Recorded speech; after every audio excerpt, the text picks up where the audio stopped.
Tonight on Our Place, Our Time, the holiday season in Hampton Roads, in pictures and music and in art. The Virginia Choral Society will sing songs and carols of the season. We'll celebrate the tradition and art of nutcrackers, and we'll pay homage to a masterpiece of religious art.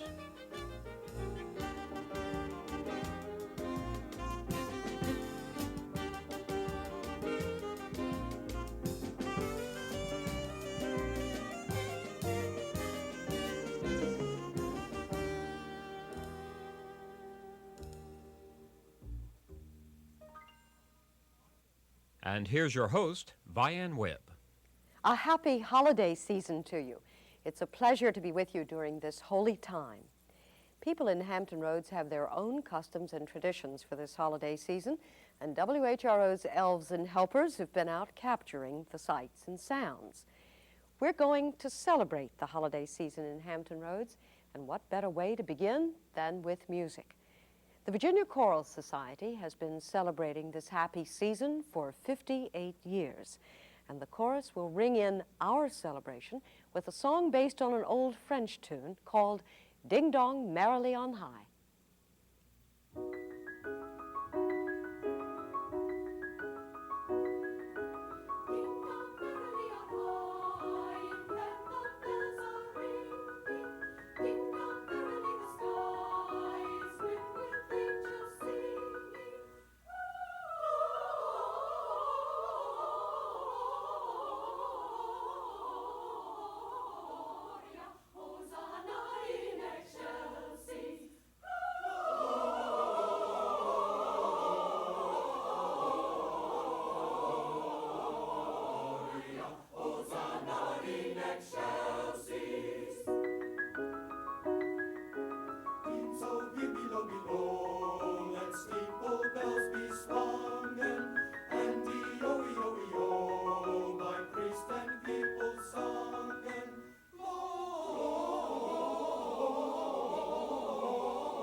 We'll return to the beautiful singing of the Virginia Choral Society and music for this holiday season in just a moment.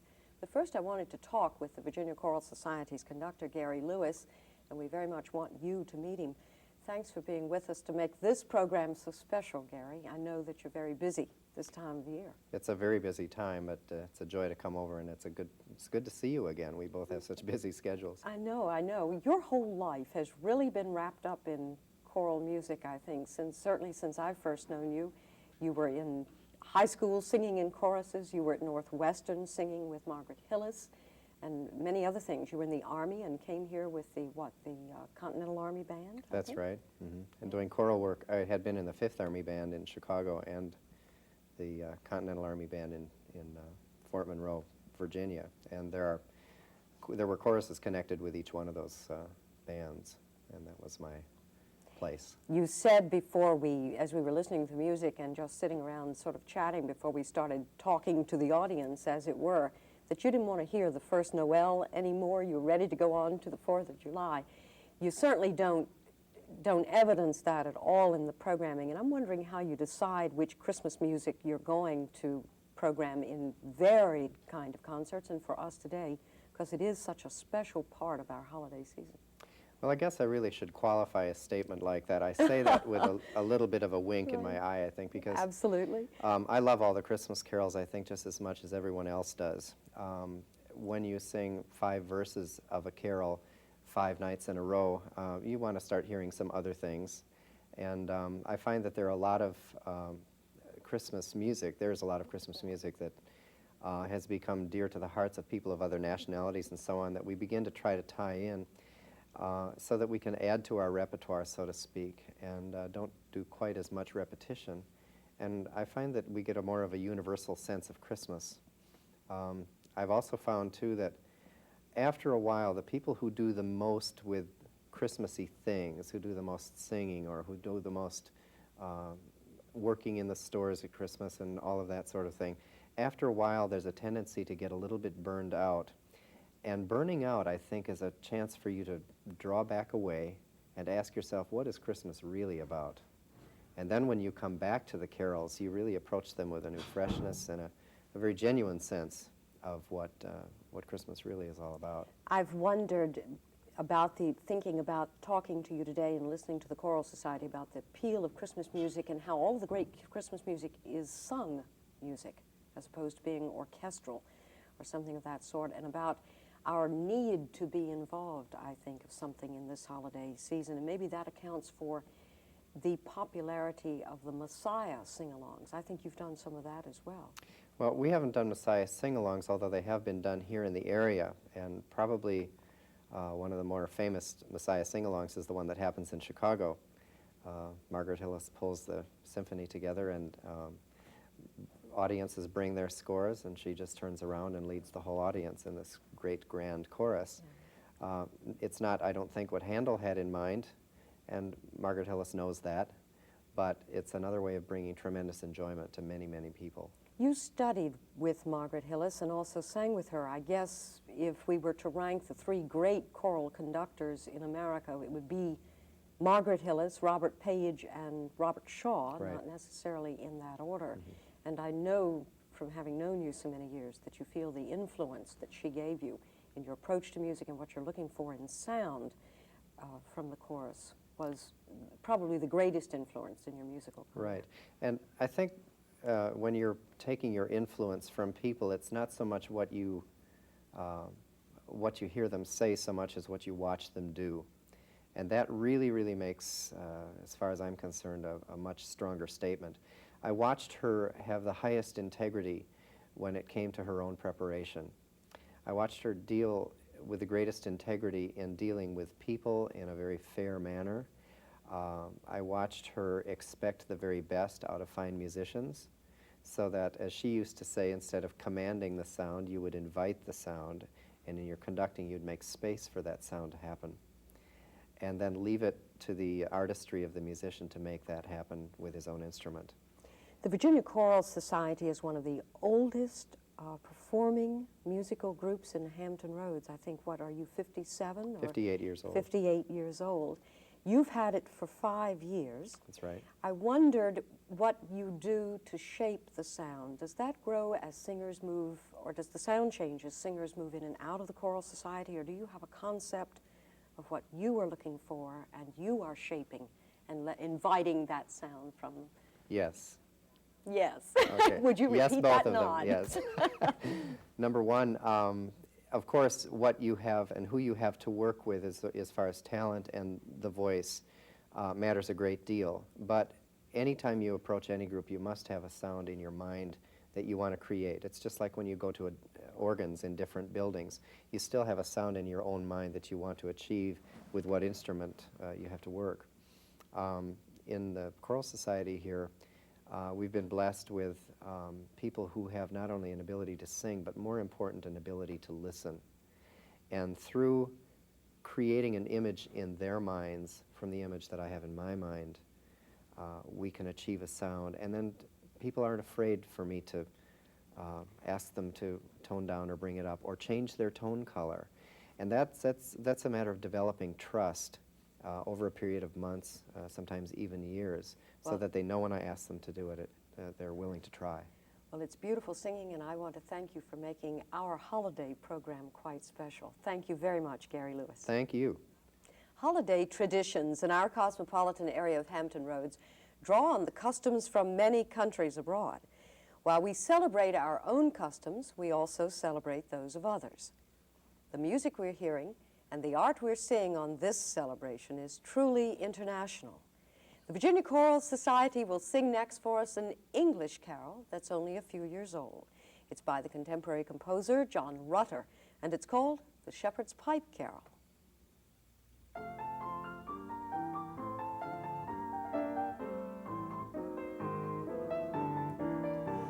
Going through the hills on a night all starry, on the way to Bethlehem. Far away I heard a shepherd boy piping, on the way to Bethlehem. Angels brought this message, dance and sing for joy that Christ the King is come to bring us peace on earth, and He's lying cradled there at Bethlehem. Tell me, shepherd boy, piping tune so merrily, on the way to Bethlehem. Who will hear your tunes on these hills so lonely, on the way to Bethlehem? Angels brought this message, dance and sing for joy that Christ the King is come to bring us peace on earth, and He's lying cradled there at Bethlehem. Let me hear my voice on these hills so lonely, on the way to Bethlehem. What a king will hear me play sweet lullabies when I get to Bethlehem.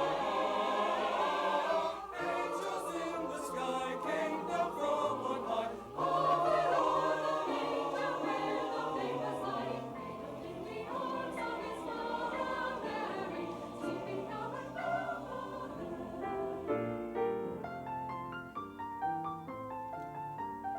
Where is this new king, shepherd boy, piping merrily?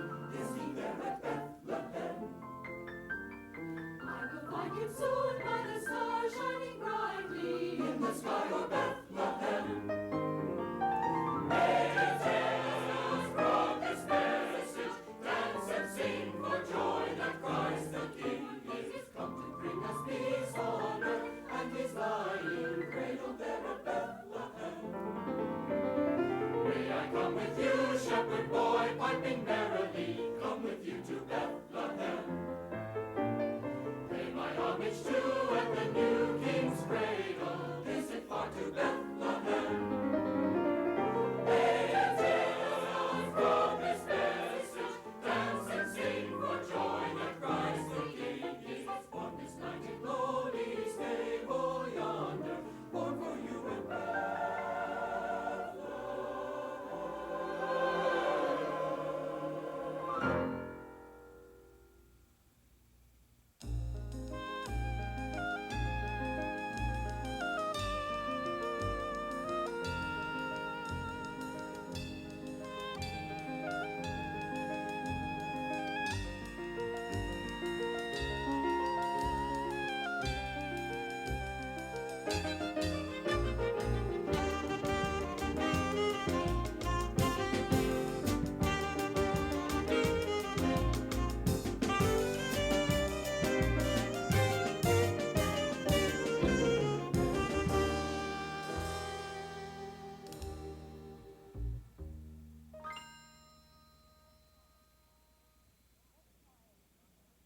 What child among us has not delighted in the fairy tale of the Nutcracker, a favorite holiday classic? At the Enchanted Castle shop in Williamsburg, the Nutcracker is more than just a fairy tale. Our Tempe Fist traveled to the store to find out why.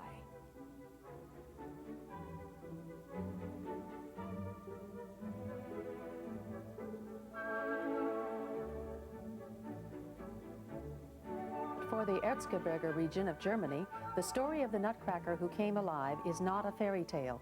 It's a way of life.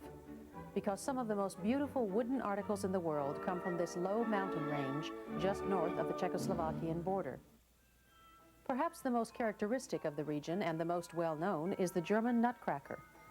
No one really knows when the first Nutcracker was made, but as early as 1725, Nutcrackers were seen in German homes.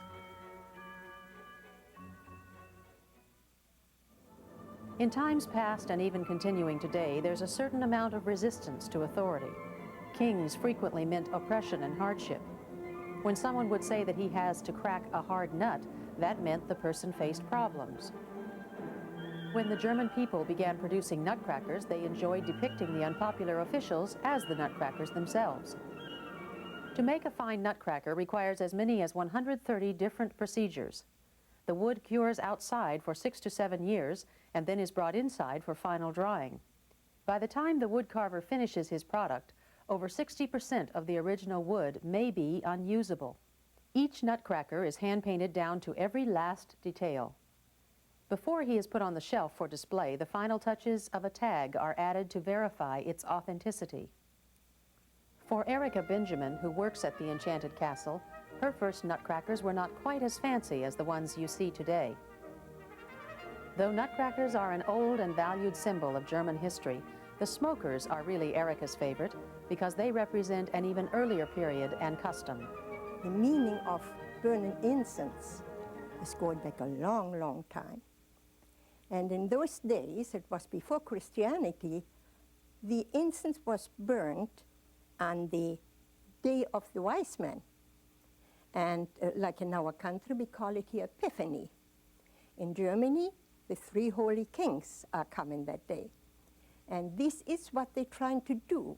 They're trying to bring the blessings to the house and take the evil spirit out of the house. And before they leave, with a chalk mark, they write above the door the name of the 3 kings. And that stays on it as long as it will hold out, which means maybe the good luck will last that long. Here, we show you a smoker. He's still smoking. And he's very pretty. He is the toy peddler. In Nuremberg, for instance, you will see him standing in one of his places every year at Christmas time and selling the toys. And he is still smoking, still very good. Very interesting, and I think for our young people in particular, the famous fairy stories. I think all of you know the Pied Piper of Hammond. He didn't catch the mice, but he did catch the children. And this town was forever unhappy. The rats were still there, as a matter of fact. And look how beautiful and how colorful he is done. A very interesting one is here Dr. Eisenbart. I remember the old saying, ich bin der Dr. Eisenbart, kuriere die Leute nach meiner Art, which means he drilled a hole in their head, then set on the funnel, and he hoped to pour in some knowledge of these people. Nutcrackers and smokers are much sought after as collection pieces because there's a great deal of handwork and skill involved. Only a limited number can be produced even with the advent of mass production. In this shop, the Enchanted Castle, the nutcracker's value isn't measured in dollars. Linda Simic, owner of the shop, has always, since childhood, wanted to create a place where the imagination could run free, where children could be children forever, where your senses are assaulted with all sorts of delightful sights, sounds, and smells. For Erica and Linda, the fairy tale comes alive and lives as long as there are children of all ages who believe, like Clara, that fairy tales really do come true.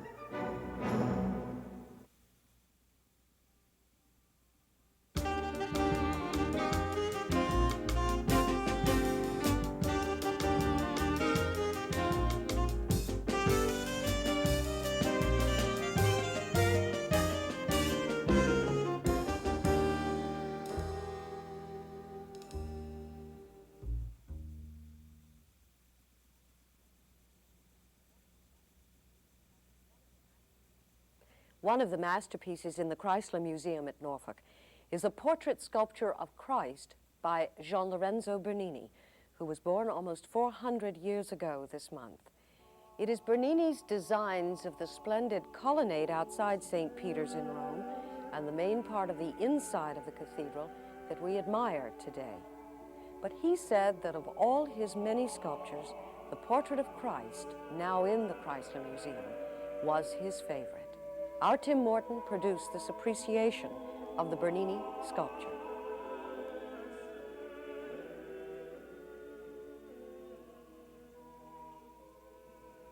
Whenever I stand in front of Bernini's sculpture of Christ, I'm moved. I'm moved to join the people on the right, implied by Christ's raised hand. And I move to the other side of the sculpture, to see if I can see who it is or what it is the Christ is looking at. The sculpture makes you a part of the story it tells.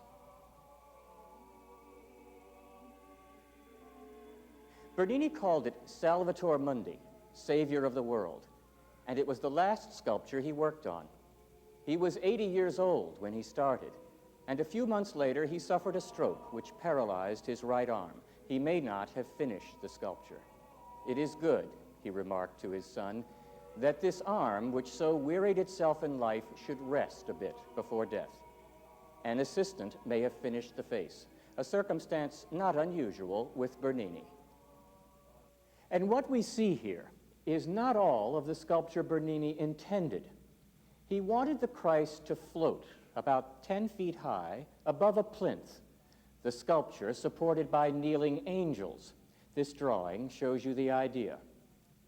You have to get down on your knees, about there, to see the Christ as Bernini wanted you to see it.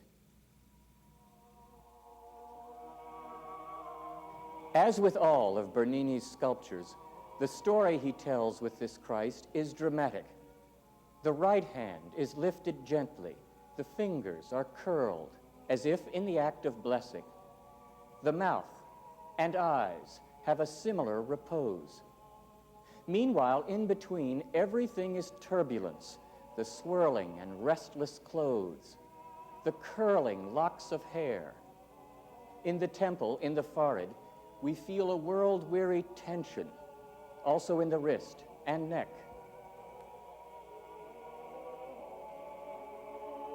Tension and repose. We see the tumult and sin of this world in the clothes and hair, and the calm of the other world in the hand and face.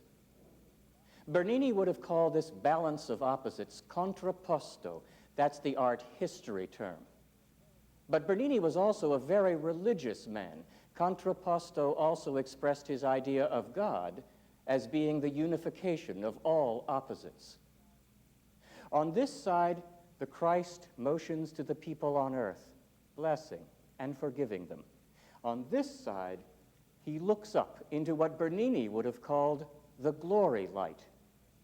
We see the Christ as the intermediary, half man, half God, who joins together earth and heaven. We are in the story the sculpture tells. We are ready with wonder for the next moment.